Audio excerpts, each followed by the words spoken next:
Lo que empezó como un pedido de agua, terminó cambiando un destino. El camino que unía Villaseca con la vereda de la hacienda La Roca era, a mediodía, un hilo de calor y polvo. El sol caía a plomo sobre el sembrado, y las piedras guardaban la tibieza de la mañana. El aire olía a tierra seca, a heno y a jabón de pino que alguien había dejado secar en un patio cercano. Clara Valero caminaba con la espalda doblada por el peso de 2 cubos de metal. Cada paso levantaba una nube fina que sus zapatos baratos dejaban marcar con un surco. Tenía 19 años, manos callosas, y una camisa que había perdido el color original hacía tanto tiempo que ya no se podía decir de qué fue antes. Llevaba el cabello recogido con una cinta deshilachada. Sus ojos, cuando se alzaban, se mostraban siempre un poco sorprendidos, como si el mundo le preguntara constantemente si era cierto que debía cargar con tanto. La casa de los Valero no era grande. Un patio cerrado, un huerto con geranios a medias y la sombra de una parra que sobrevivía por milagro y empeño. Su madre, doña Francisca, marcaba el ritmo del hogar con una voz corta y con manos que no dudaban en castigar. Don Joaquín, su padre, trabajaba desde el amanecer hasta que la noche lo hacía replegar, y cuando regresaba se dejaba llevar por la costumbre de mirar hacia otro lado. A los vecinos les gustaba repetir que Clara era una carga, una palabra que se volvía eco en las esquinas y en la cocina, pesada y envenenada. Aquel día, como tantos otros, Clara llevaba agua para cocinar y para regar el poco huerto que sostenía a la familia. El pozo donde la que la trajera provenía tenía un aro de piedra gastado por generaciones de manos. Se detuvo un momento para reposar uno de los cubos en el borde y apartó el sudor con la palma de la mano. Fue entonces cuando apareció Sebastián. Él venía desde la finca. Sus botas tenían todavía restos de arcilla y su camisa, aunque sencilla, conservaba una limpieza que hablaba de un cuidado que no era solo funcional. Administrador, decían algunos; hombre serio, decían otros. Tenía la mirada recogida y una manera de caminar que hacía creer que conocía bien tanto la tierra como a quienes la trabajaban. Cuando se acercó, Clara se tensó. La vida le había enseñado a esperar nada y a desconfiar de los gestos ajenos. ¿Necesitas ayuda con esos cubos?, preguntó él, con la voz baja y sin estridencias. Ella negó con la cabeza, por inercia más que por convicción. Había aprendido a hacer las cosas sola. Pedir compasión era solo otra manera de recibir desprecio. Él no insistió. Extendió una mano y tomó uno de los cubos con naturalidad, como quien comparte una carga por costumbre y no por heroísmo. No hubo gesto grandilocuente, ni palabras que subrayaran bondad. Solo la sencillez de un hombre que sujetó el metal y apoyó el paso junto a ella. El golpe de humildad en el corazón de Clara no fue inmediato. Fue la acumulación lenta de miradas nuevas, de la sensación de que alguien trataba su cansancio como algo humano y no como una oportunidad para humillarla. En el primer tramo del camino, Sebastián evitó preguntas personales. Le hablaba del tiempo, del agua que aquella semana no había corrido como debía en las acequias, de cómo la brisa prometía lluvia para la tarde. Clara respondió con monosílabos y al poco con frases más largas. Su voz, al relajarse, mostró una reserva de ironía y de ganas de reír que casi nadie le había provocado el permiso de usar. Aquella escena diminuta dio comienzo a una serie de retornos. Sebastián, bajo la apariencia de las labores de la hacienda La Roca, se cruzaba con Clara en distintos momentos, en el mercado llevando cuentas, en el camino de regreso al pueblo, cerca del pozo cuando el sol mordía más fuerte.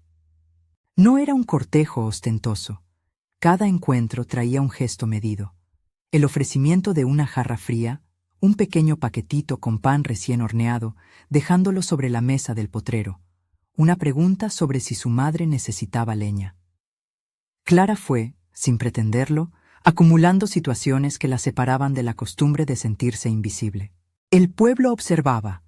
En Villaseca, las noticias crecían como lianas y se propagaban de ventana a ventana.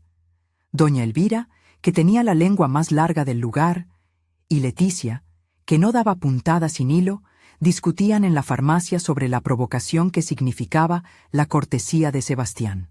Para ellas, la amistad entre un hombre de la hacienda y la hija de los Valero olía a escándalo, o tal vez a intrigante oportunidad. Una mujer así no sabe dónde se mete, murmuraban, sin reparar en que ellas mismas evaluaban a Clara como quien pesa una tela por su uso y no por su valor. La vida de Clara, a partir de esos pasos compartidos, empezó a esculpir nuevas medidas. Había tardes en que volvía del molino con una historia sencilla para contarlo y noches en las que se quedaba mirando las estrellas, preguntándose si la palabra merecer podía aplicarse a ella. Creció en ella un gesto nuevo, apenas un tejido de esperanza, imaginarse tratada con respeto, no como una carga, sino como persona. Pero el respeto público no borraba las humillaciones del hogar. Doña Francisca percibía en aquel cambio una amenaza. Si los demás empezaban a ver con otra luz a su hija, ¿qué quedaría de la autoridad de la madre? La casa, por tanto, se volvió un horno de reproches. Las tareas de Clara se multiplicaron, y con cada protesta añadida, su cintura se tensaba un poco más. Las bofetadas no llovían siempre, pero cuando llegaban lo hacían con esa precisión que hiere a la vez el cuerpo y la memoria, una mano que golpea y una voz que recuerda cada falla. Una tarde de mercado ocurrió la primera bofetada pública. Clara había ido a comprar sal y unos telares de hilo para remendar la ropa. Regresaba por la plaza cuando doña Francisca apareció, llevada por los celos y por la necesidad de recordar el lugar de su hija. La discusión estalló en voz alta. Acusaciones veladas, palabras que pretendían ser directas, pero que eran en realidad cuchillos con nombres. Los vecinos se volvieron hacia ellas como si esperaran una representación. Algunos con curiosidad, otros con esa sequedad que da la costumbre de ver sufrir. ¿Crees que vas a mudar el mundo con tus miradas?, le dijo doña Francisca, cerca de la fuente. Clara, con la bolsa de sal apretada entre las manos, apenas tuvo tiempo de responder. La bofetada llegó, brutal y precisa. El ruido del golpe fue como una piedra en la calma del mercado.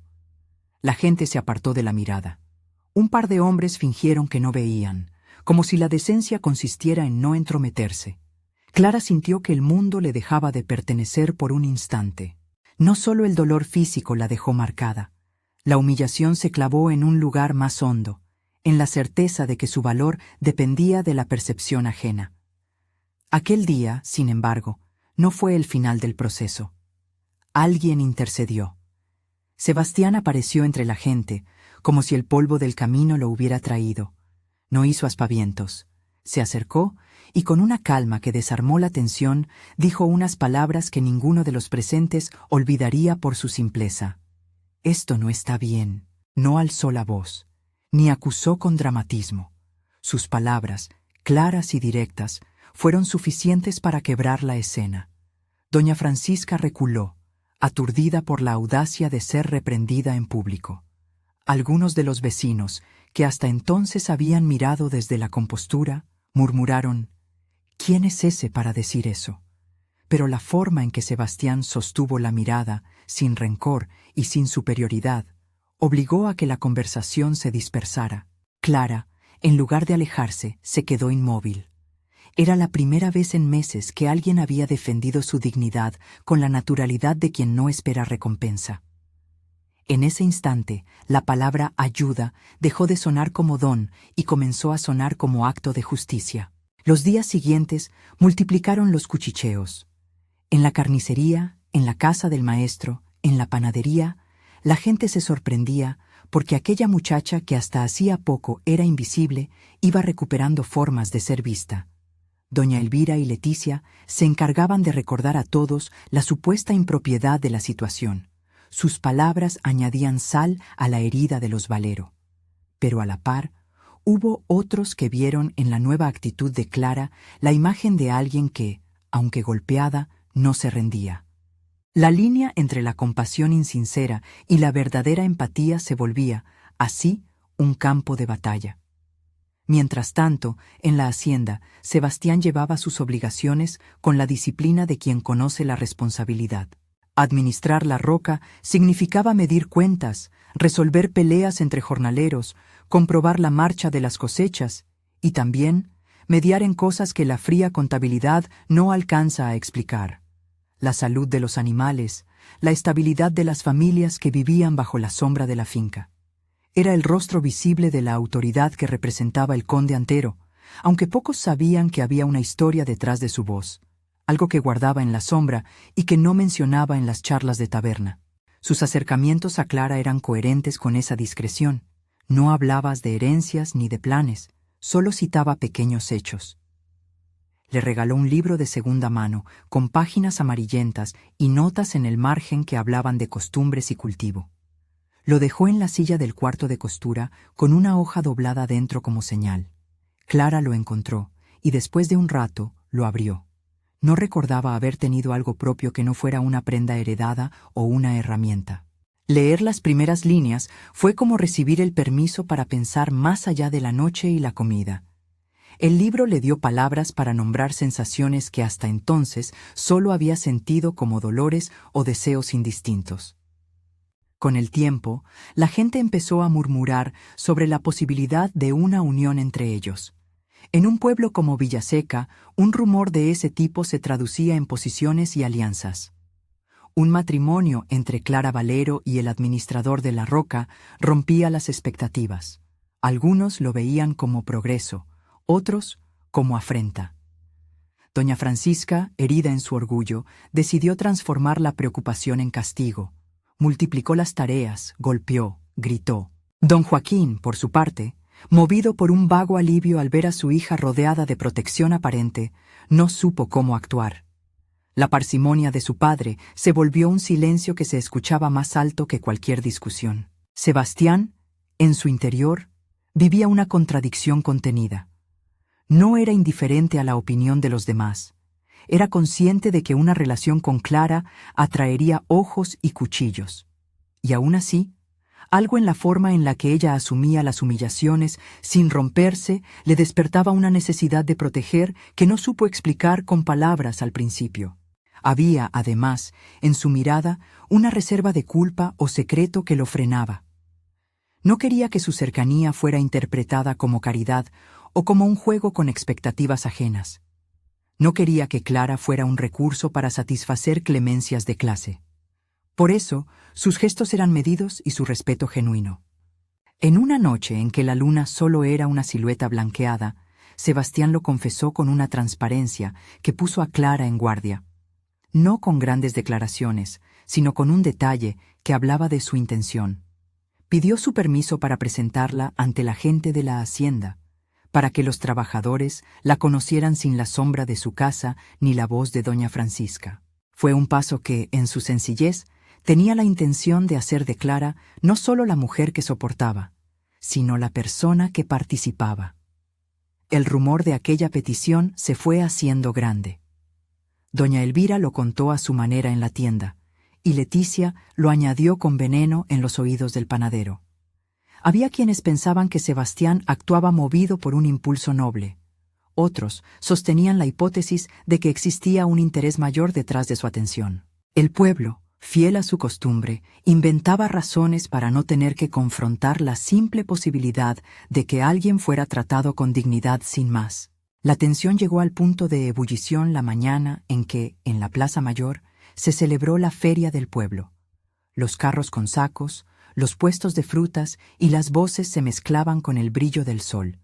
Clara, empujada por la sensación de que debía comprar un poco de jabón para su madre, se mezcló entre la gente con la discreción de quien no quiere llamar la atención. Doña Francisca, ataviada con un sombrero que pretendía darle autoridad, caminaba junto a ella y no dudó en comenzar la acostumbrada retahíla de agravios.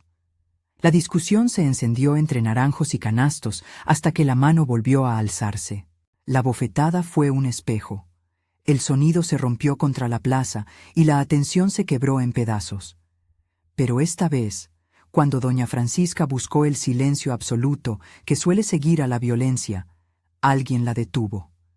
No fue una voz debilitada por el miedo, fue la de Sebastián, que había llegado con la excusa de revisar un asunto de la finca y se encontró con la escena. Sus palabras no fueron un desafío teatral, habían sido medidas, pero su efecto fue rotundo. «Basta», dijo. «No permitiré que se humille así a nadie que trabaje en este pueblo por el simple hecho de nacer en una casa humilde». No dijo «mi gente» ni «lo que es mío». Dijo «nadie». Fue la universalidad de su defensa lo que atrapó la mirada de quienes escuchaban. Doña Francisca lo miró, roja de ira, y en su rostro se mezcló la sensación de estar descubierta y la de perder control. El murmullo del mercado cambió de tono. Algunos soltaron risas nerviosas, otros remangaron su sorpresa. Clara miró a Sebastián y por un instante no supo qué hacer. La pena y la gratitud se enredaron en su pecho. Lo que ocurrió después fue tan inesperado para todos como decisivo. Sebastián, sin mayor teatralidad, se adelantó y, frente a los presentes, tomó la mano de Clara. «Clara Valero», dijo con voz clara, «te pido que aceptes ser mi esposa». No hubo música, ni aplausos. El silencio que siguió fue más denso que cualquier ruido. Las palabras colgaron del aire. Doña Francisca gritó, humillada hasta la médula. Doña Elvira palideció por la posibilidad de tener que comerse el rumor convertido en hecho. Leticia, que siempre había calculado, quedó muda por primera vez. Algunas miradas se volvieron de admiración, otras de cálculo. Para algunos, la proposición fue un acto de nobleza. Para otros, un disparate que rompía la costumbre de las jerarquías. Clara sintió que el mundo entero se condensaba en la palma de la mano que Sebastián sostenía. No era la promesa de riqueza lo que veía en su mirada, ni un gesto de salvación instantánea. Era algo más difícil de describir, algo que mezclaba la seriedad con la ternura. Sin embargo, junto a la sorpresa, brotaron los fantasmas de su vida. La voz de su madre reprendiéndola por soñar, el temor a ser un trofeo, la duda sobre si era merecedora de una vida distinta sin haber cambiado antes por sí misma. El joven la miró con un respeto que no admitía arrogancia. En su expresión no había segundas intenciones evidentes, pero sí la firmeza de quien había tomado una decisión tras sopesar muchas cosas. Había también, en esa firmeza, una sombra de la responsabilidad que conllevaba asumir la mano que el destino ofrecía. No se trataba de rescatar a alguien con un gesto, sino de proponer una alianza con consecuencias. Clara cerró los ojos por un instante.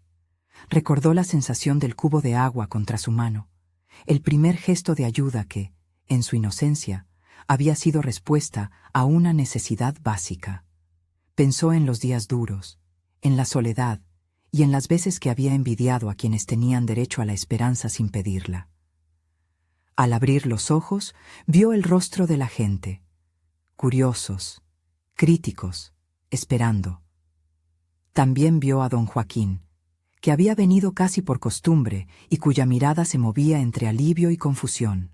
Ella necesitaba tiempo para pensar, no porque su decisión fuera menor, sino porque un sí sellaba un destino con otras vidas, con responsabilidades que no flotaban en el aire, sino que se posaban pesadas sobre la mesa. Pero también entendía que él no podía ser un regreso a la humillación completa. Aceptar implicaba atravesar un puente desconocido. Rechazar significaba volver a la certeza de quien abraza lo cotidiano como única forma de supervivencia. En ese momento de duda y atención colectiva se hizo evidente algo más. La propuesta de Sebastián había profundizado la historia. No solo se trataba de dos personas encontrándose, era la posibilidad de alterar el orden habitual de Villaseca. Para algunos, eso era una promesa, para otros, una amenaza. Y en el medio quedaba Clara, con sus manos ásperas y su alma a medias, preguntándose si una vida nueva podía nacer de un gesto que, al principio, solo había sido pedir agua. Si te conmueven las historias de transformación y dignidad, suscríbete para seguir escuchando Crónicas del Corazón.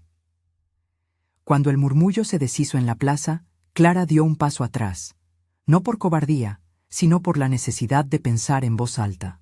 La gente, que hasta entonces había sido un telón, se movía ahora en un primer plano. Don Joaquín se adelantó como si pudiera con su sola presencia ordenar el caos, pero fue en la mirada de Sebastián donde Clara buscó la respuesta que no le había dado su madre. «No te pido un cambio ahora», dijo él con la tranquilidad de quien no exige. «Te pido que camines conmigo, que aceptes que entre dos las cargas se comparten y que la vida no tenga que ser siempre un peso solo para ti». La claridad de la frase partió algo en Clara. Era sencillo y a la vez exigente. Implicaba trabajo, implicaba exposición. Ella pensó en las manos del hombre que la había ayudado con el cubo, en las tardes en que le había traído pan, en el libro de páginas amarillas. Cada recuerdo era una ficha que, poco a poco, iba formando una imagen más completa.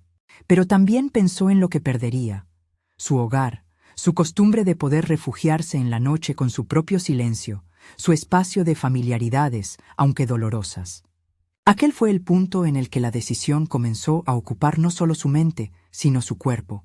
Sintió cómo su respiración se volvía a controlar y cómo el peso en sus hombros se redistribuía por instantes entre posibilidad y miedo. Entendió que, si aceptaba, no estaría abrazando un estatus sin costo. Estaría comprometiéndose a una vida pública, a ser observada y tal vez juzgada. ¿Y si el amor no fuera suficiente para sostenerla? ¿Y si dentro de la casa de la hacienda encontrara otras formas de soledad? Mientras Clara meditaba a esa manera, doña Francisca explotó. Sus gritos rompieron aquel ajuste de equilibrios y volvieron a instalar la violencia como herramienta de mando. Para ella, la propuesta era traición y afrenta. La idea de perder la autoridad sobre su hija era intolerable. La mujer, que había educado a Clara con dureza, no entendía qué fuerza nueva la separaba de su control.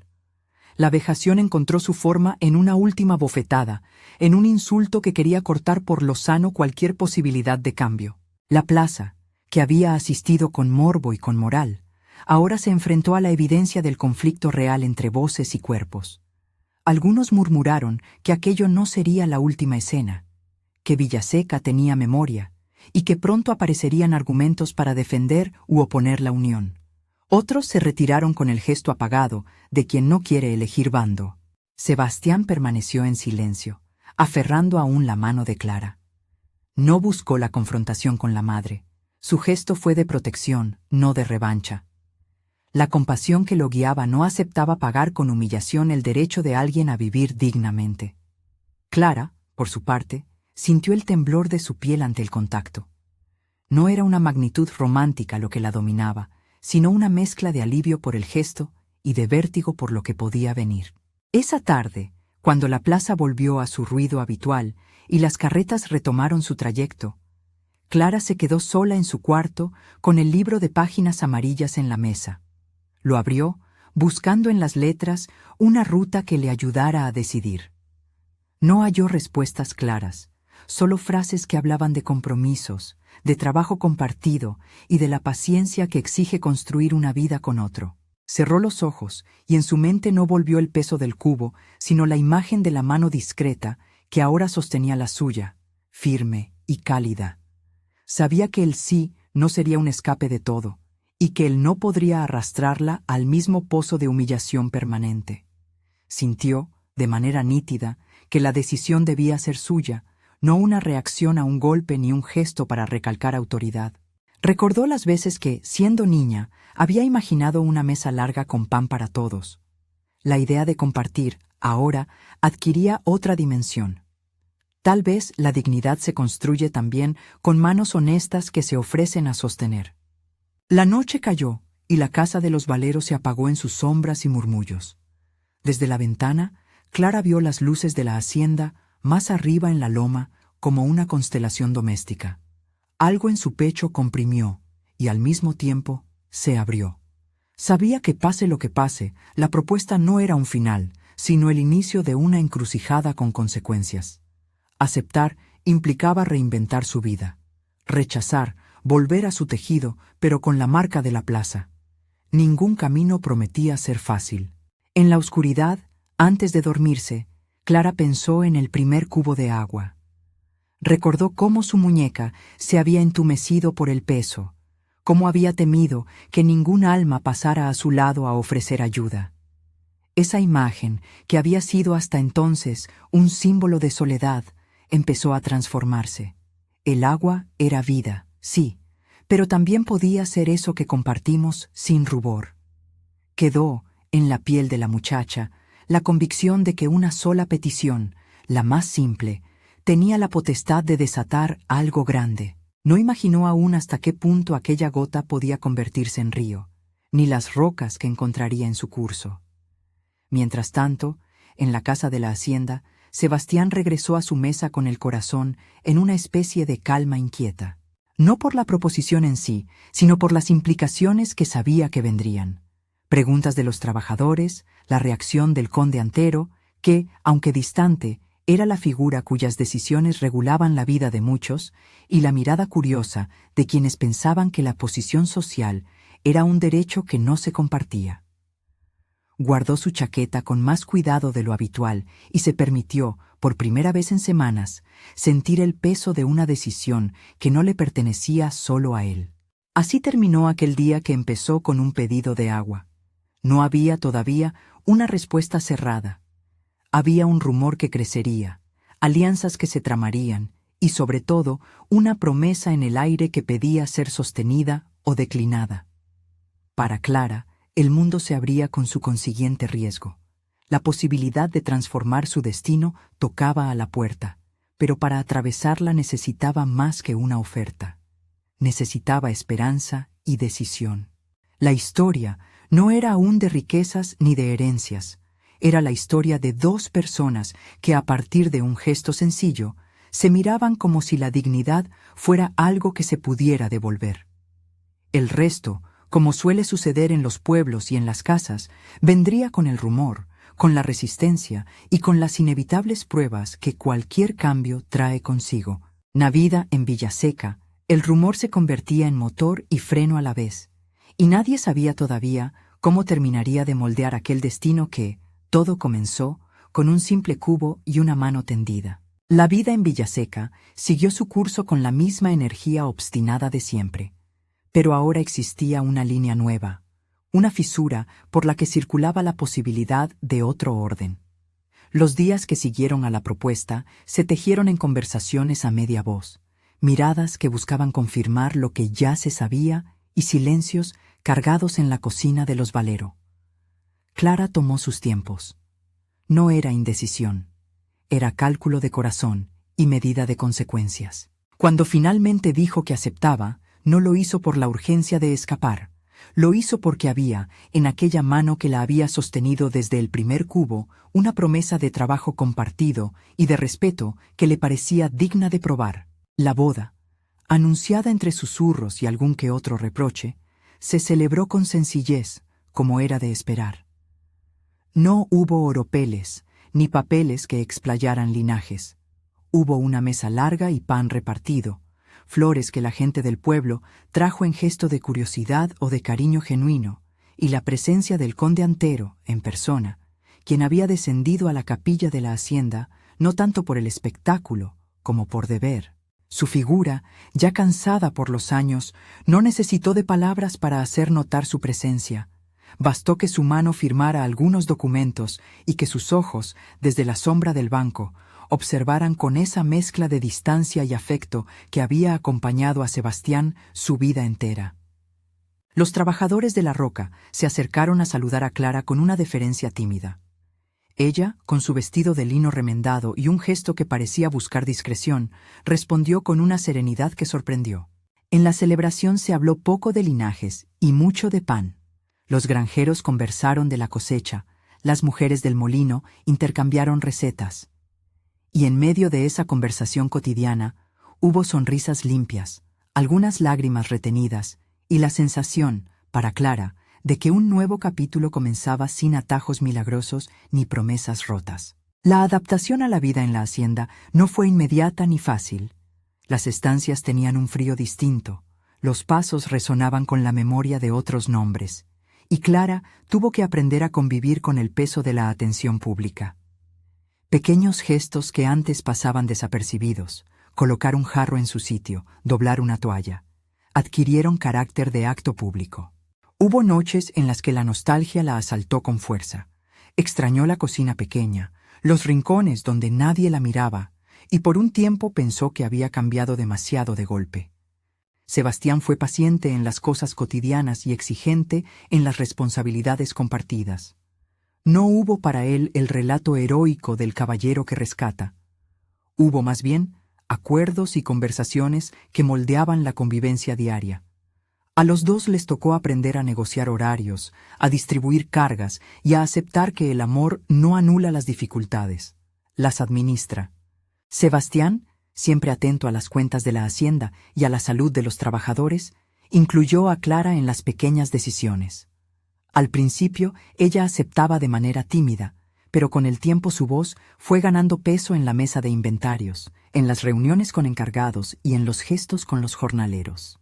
Fue entonces cuando la salud del conde Antero empezó a declinar con rapidez. No fue un drama teatral, fue, más bien, un episodio de silencio y de cuidados que marcó el ritmo de la Roca durante semanas. Las noticias corrieron por Villaseca. El hombre que había gobernado la finca desde hacía décadas, cuya figura había sido más rumor que cercanía, estaba grave. Sebastián aumentó su presencia en la casa principal. Sus noches se volvieron más largas y sus decisiones más gravosas. Había que coordinar medicinas, atender la llegada de algún médico forastero, estabilizar cuentas y, lo más difícil, preparar el ánimo de quienes esperaban respuestas que la medicina no siempre ofrecía. Para Clara, la enfermedad del conde fue un desafío que la sacó del ámbito íntimo y la puso en el lugar de quien debía sostener. Acompañó, pidió instrucciones, sostuvo la mano de Sebastián en largas vigilias. No todo en la casa se volvió suave. Algunos familiares lejanos y administradores de antaño comenzaron a husmear, midiendo posibilidades, barajando nombres. La presencia de donantes, algunos con más interés que sensibilidad, se hizo notar en los corredores. Varios hijos políticos y parientes acudieron con llamadas previas y sonrisas calculadas. En ese aire se respiró la tensión de lo que vendría después.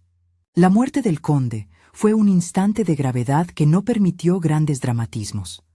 Ocurrió una madrugada, con el ruido leve de la lluvia en los tejados y la respiración cansada de un hombre que al final dejó más preguntas que respuestas.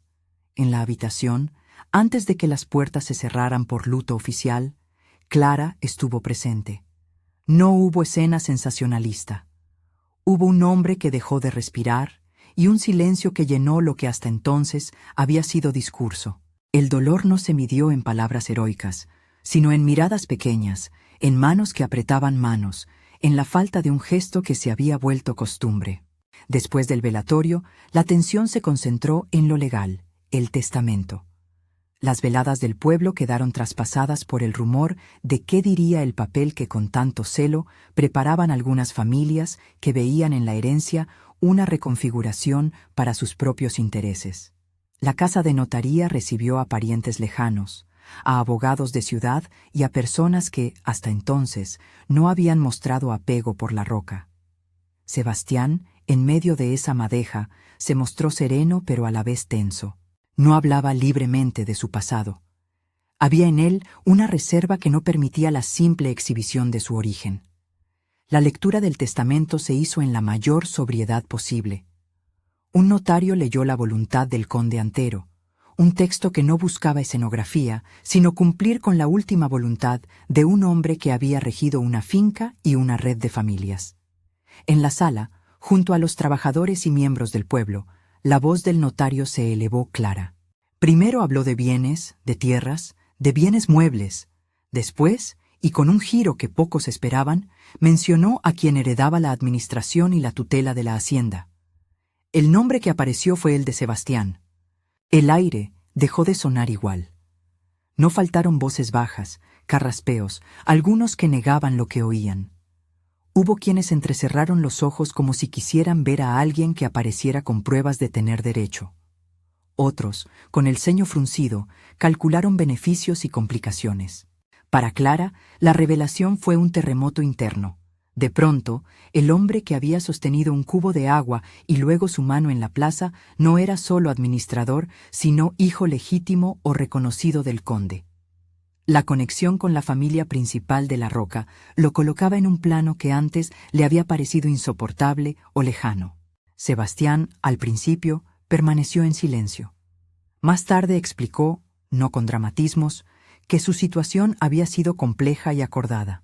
El conde, por razones de orden social y de temor al escándalo, había mantenido en secreto la existencia de un hijo que no encajaba en las convenciones de la casa.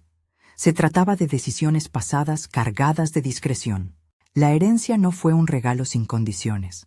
Venía acompañada de la responsabilidad de dirigir la finca, responder por las familias que vivían bajo su techo y gestionar cuentas que exigían atención constante.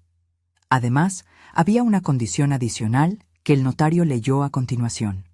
El testamento dejaba recursos para mantener la estabilidad de los trabajadores y disponía de fondos para proyectos comunitarios, pero encargaba directamente a Sebastián la tarea de administrar con justicia. No faltaron voces para reclamar. Algunos parientes lejanos, dolidos por lo que interpretaron como exclusión, levantaron objeciones. Hubo reuniones que terminaron sin acuerdos. Se pronunciaron amparos, se redactaron escritos. Sin embargo, la claridad del testamento y la presencia de documentos firmados por el conde no dejaron muchas opciones. El notario dejó constancia de cada firma, de cada testigo y de la legitimidad de la voluntad del finado. Más allá de los papeles, quedó la incertidumbre. La hacienda exigía trabajo y el pueblo pedía certezas. La condición de heredero convirtió a Sebastián en figura pública, pero no lo liberó de dudas. La responsabilidad de administrar la Roca y de velar por decenas de familias era un peso concreto que lo puso a la altura de sus discursos y decisiones. Para Clara, la noticia supuso tanto alivio como temor. Alivio porque la seguridad material les permitiría, quizá, respirar. Temor porque la posición nueva abriría heridas, expectativas y la posibilidad de que ella fuera vista como quien había escalado por la mano de otro y no por sus méritos. Las reacciones en Villaseca no fueron uniformes. Algunos aplaudieron ante la posibilidad de un cambio positivo: mejores salarios, inversión en infraestructuras, atención sanitaria que había sido postergada. Otros se aproximaron con cautela desinformada, imaginando que la llegada de un nuevo propietario, aunque éste fuera un administrador ya conocido, traería carnicerías o el despido de trabajadores. No faltó el oportunismo. Comerciantes se presentaron con proyectos, algunas familias emparentadas intentaron negociar puestos, y algunos vecinos, que hasta entonces habían sido críticos, añadieron su voz para pedir beneficios puntuales. Clara, por su parte, encontró en esa circunstancia la oportunidad y la exigencia de reafirmar su propia voluntad. No quería ser un adorno de la casa principal, ni permitir que su posición sirviera para despejar cuentas personales a su favor. Sabía, y lo dijo en varias ocasiones, que la herencia no era salvación instantánea, era, sobre todo, una oportunidad con deberes. Se propuso desde el principio 3 objetivos claros: mejorar las condiciones laborales en la hacienda, impulsar la alfabetización de adultos del pueblo y crear un fondo de apoyo para mujeres que, como ella, hubieran soportado violencia o marginación. No fueron promesas vacías, fueron proyectos que exigían planificación, diálogo y recursos. El primer paso fue escuchar. Clara convocó a las mujeres de la aldea y a las jornaleras de la finca por separado. No fue un acto espectacular. Fue una mesa en el salón bajo la lámpara baja, té y pan. Hizo preguntas sencillas. ¿Qué falta? ¿Qué desean cambiar? ¿Qué les preocupa? Las respuestas fueron tan variadas como urgentes. Salarios irregulares, falta de escuela para algunos niños fuera de temporada de cosecha, cocinas sin leña, embarazos no acompañados. Clara tomó nota sin juicios y sin prisa. Comprendió que las soluciones no eran recetas que se improvisan, sino acuerdos que se construyen con tiempo. Al mismo tiempo, tomó la decisión de aprender. Si había algo que la vida le había enseñado, era a no escatimar en el aprendizaje cuando se trataba de responsabilidades ajenas. Aprendió a leer con mayor soltura. No fue una cuestión meramente simbólica. Al hacerlo, Pudo revisar las cuentas, entender los contratos y, sobre todo, leer los nombres de las personas que dependían de las decisiones gerenciales.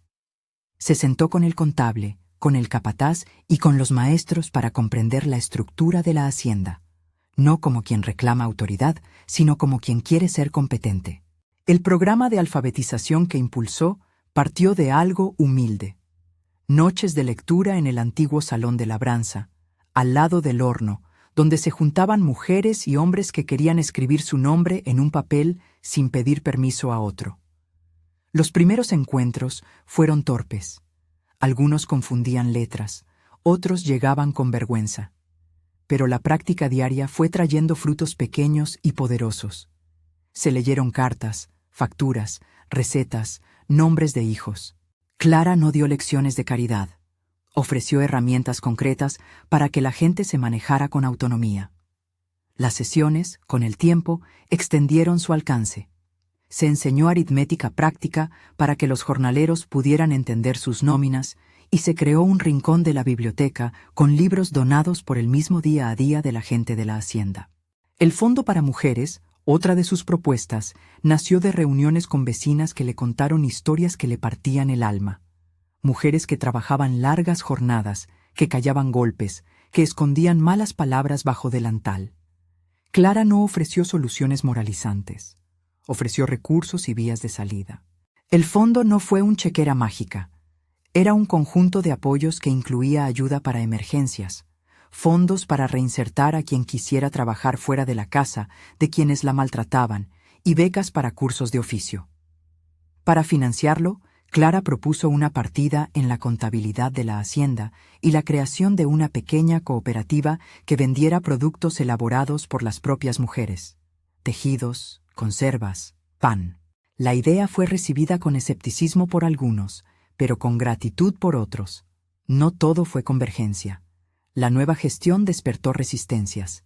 Ciertos parientes del conde que esperaban puestos de privilegio, comerciantes que veían en los cambios una amenaza a sus márgenes y vecinos acomodados que no toleraban la idea de la herencia usada para proyectos comunitarios. Se tejieron intrigas en la taberna, aparecieron cartas anónimas con críticas y se intentaron presiones sutiles para que los trabajadores no aceptaran las nuevas reglas. Hubo amenazas veladas, alusiones a la impropiedad de una mujer al frente de iniciativas y una campaña de descrédito que buscó descalificar la autoridad de Clara. Nada de esto la convirtió en villana, la convirtió en blanco. Frente a eso, Clara mantuvo su voz medida. No se dejó arrastrar al escándalo, practicó la paciencia política, convenció con hechos, con transparencia y con resultados. Contrató a un maestro para alfabetizar a los más jóvenes en horario vespertino, acordó, con el capataz, un calendario justo para las jornadas de cosecha y descansos remunerados más claros. Creó un sistema de registros que permitía a cualquier trabajador consultar su nómina en la oficina de la hacienda. Poco a poco, la confianza creció en sectores amplios. Algunos antiguos críticos terminaron por reconocer que la gestión era más eficiente y más humana. Otros guardaron rencor. En esa misma trayectoria de trabajo, la relación con su madre, doña Francisca, evolucionó en tonos complejos. La mujer no se transformó de la noche a la mañana ni cayó en arrepentimientos melodramáticos. Su orgullo seguía siendo una tela espesa que le costaba desmadejar. Hubo episodios de tensión, miradas duras en fiestas del pueblo, comentarios venenosos que resumían décadas de heridas. Sin embargo, cuando la vida colocó a doña Francisca ante pequeños reveses, una enfermedad menor que la obligó a depender de la gente para ciertos cuidados, la pérdida de la seguridad económica que antaño había sostenido sus dictados, surgió el espacio para un reconocimiento.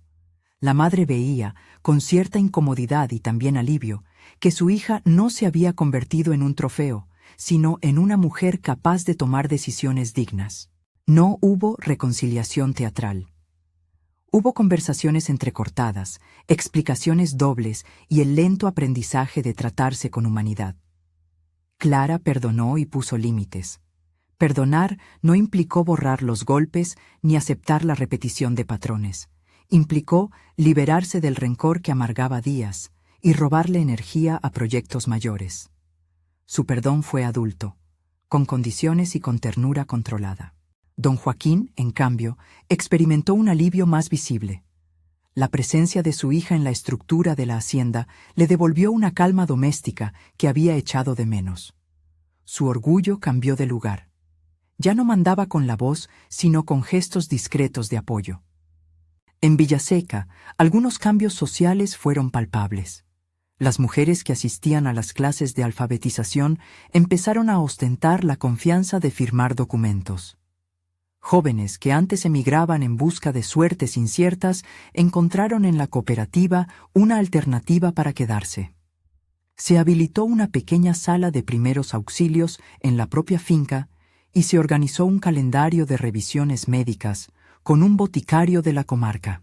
No todo fue solución total. La pobreza y la fragilidad no desaparecieron de golpe, pero se produjo una mejora sostenida y, más importante aún, una sensación de que la dignidad era objeto de la gestión cotidiana. Sebastián, por su parte, no fue un líder paternalista. Su estilo de administración se transformó en uno de colaboración.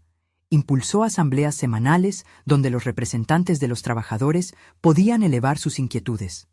Promovió la transparencia en la compra de semillas y en la venta de cosechas, y apoyó a Clara en la creación del Fondo para Mujeres, ofreciendo parte de las ganancias de la venta de ganado para apuntalarlo. En la intimidad, la pareja se fortalecía en la cotidianidad. Se repartían las tareas del hogar, discutían las cuentas tarde en la noche y se permitían algún silencio compartido sin que eso fuera síntoma de distanciamiento. No faltaron episodios de duda personal. Clara, a veces, se cuestionaba si su papel público la despojaba de esencia. Había días en que añoraba el polvo del camino y la simpleza de la continuidad. Otros, en cambio, se sentía poderosa porque sus acciones hacían notar resultados. Comprendió que la transformación personal no borra la fragilidad, la integra. Aprendió a escuchar la voz que la llamaba a descansar y la voz que la empujaba a seguir organizando. Fue en esos capítulos donde su crecimiento se volvió evidente. No era la riqueza la que la definía, sino la decisión de emplear recursos en manos de la comunidad. El rumor y la envidia, sin embargo, siguieron su curso. Doña Elvira y Leticia, que habían predicho el fracaso y se habían dedicado a calumniar en los inicios, sintieron que la nueva normalidad les restaba poder.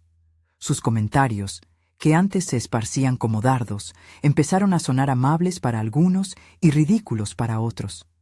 Hubo momentos embarazosos, críticas públicas, insinuaciones sobre la ambición de Clara, sospechas sobre la legitimidad de sus proyectos.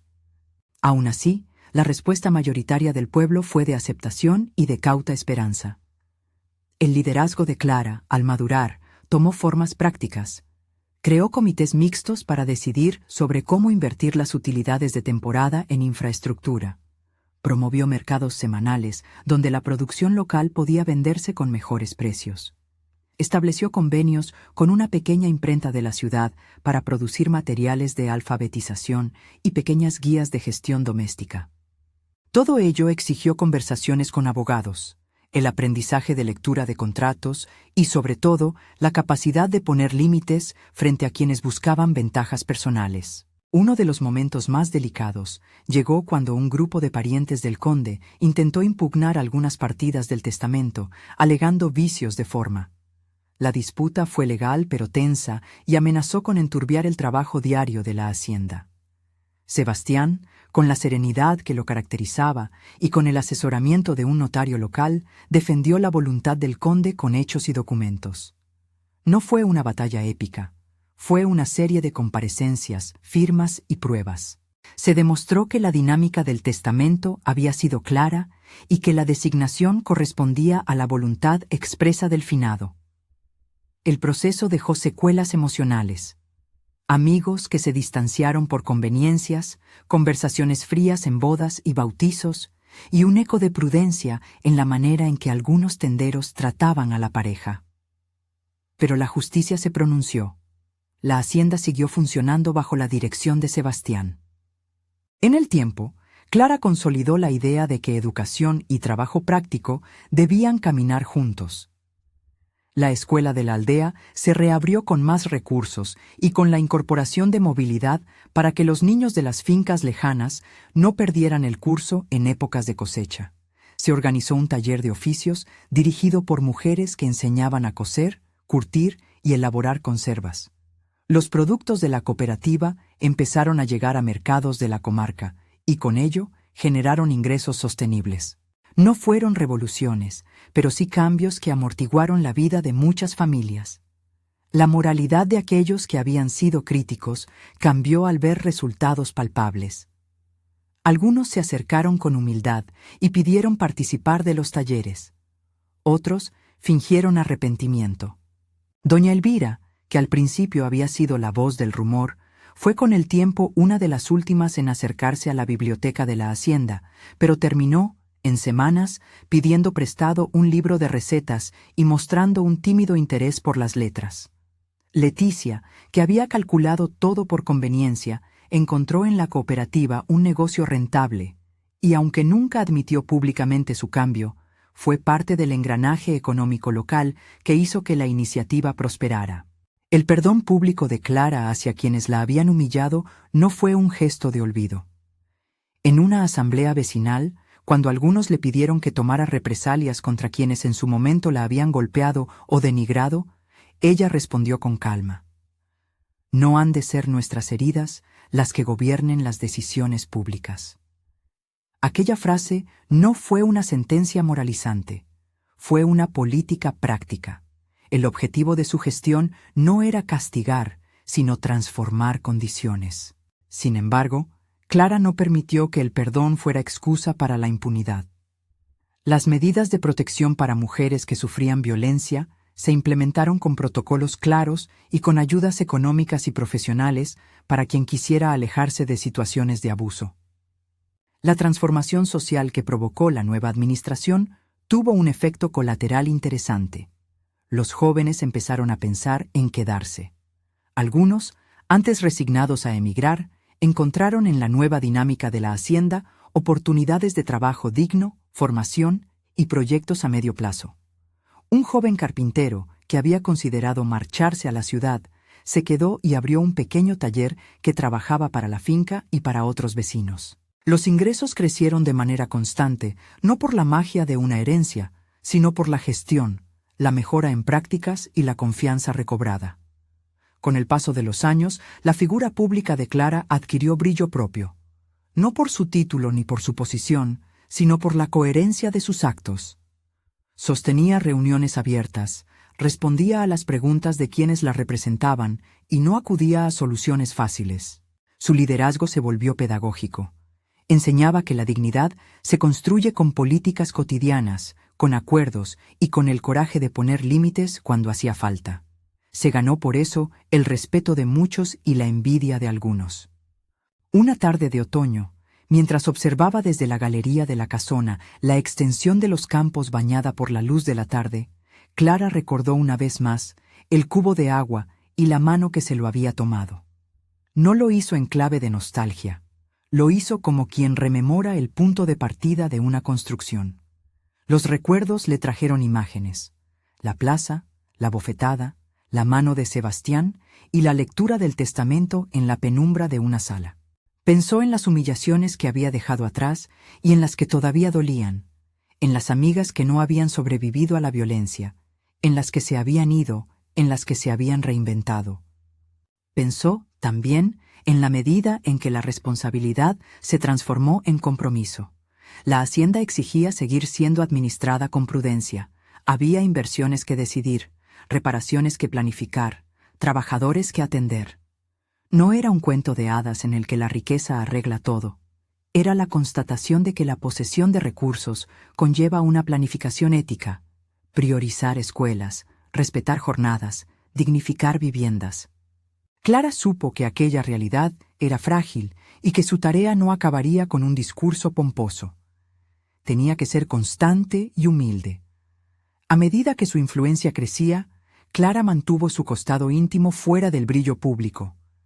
Había mañanas en que, sin avisar, regresaba a la casa pequeña donde había nacido por un rato, para comprobar que la vida de sus padres seguía con cierto orden, para traer una olla de guiso o cambiar una bombilla. No se trataba de exhibición. Era la manera de sostener relaciones que habían sido difíciles, pero que no merecían borrado. Con el tiempo, la memoria de Villaseca no solo conservó los episodios de escándalo, también guardó las historias de pequeñas transformaciones. La mujer que aprendió a leer y firmó por primera vez, el joven que abrió la carpintería, la panadería que pasó a utilizar harinas locales y pagó mejor a los productores.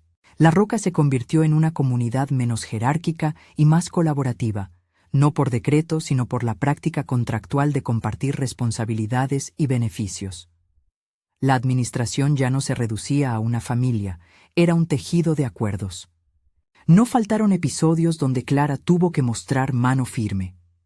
En un par de ocasiones, cuando algunos empleados se aprovecharon de su bondad para apropiarse de bienes menores o para evadir responsabilidades, tomó medidas claras, pidió explicaciones, reorganizó tareas y cuando fue necesario, separó jobs de quienes abusaban del sistema.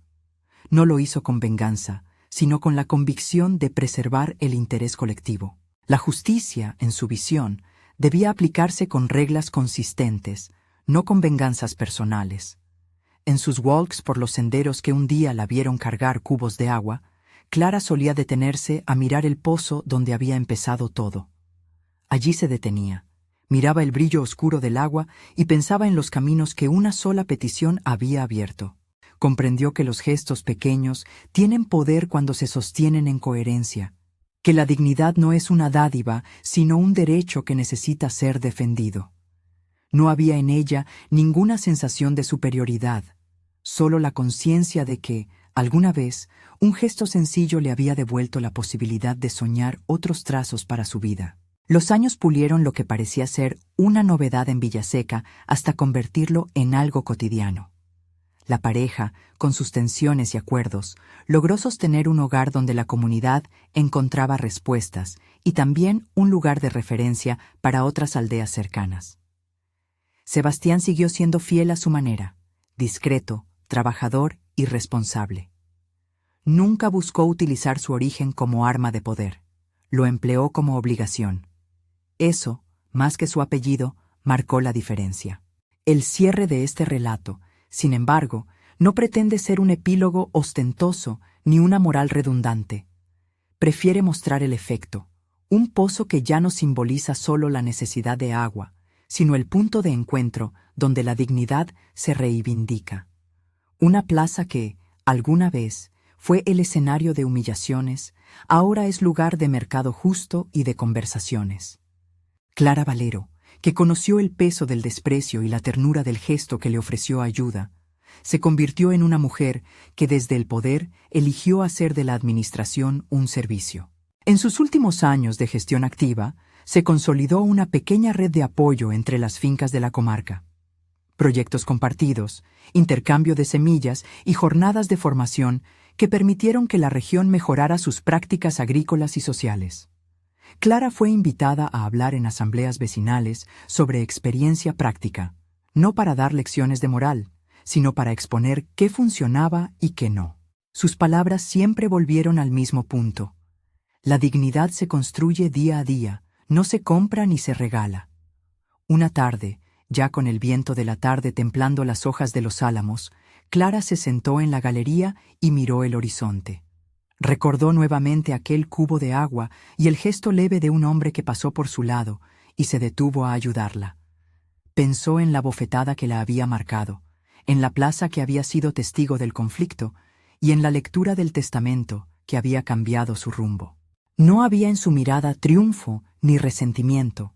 Había la calma dura de quien sabe que la dignidad es fruto de decisiones sostenidas. Al despedir esta historia, vale volver a la frase que lo inició todo. Lo que empezó como un pedido de agua terminó cambiando un destino. No se trata de un milagro instantáneo ni de una apología de la herencia. Es la constancia de que un gesto puede ser principio de una cadena cuando se acompaña de respeto, responsabilidad y voluntad de servir. Y que la verdadera nobleza, al final, no está en los apellidos, sino en las acciones cotidianas que dignifican a los otros. Comenta qué te conmovió más y comparte esta historia si crees que alguien necesita escucharla.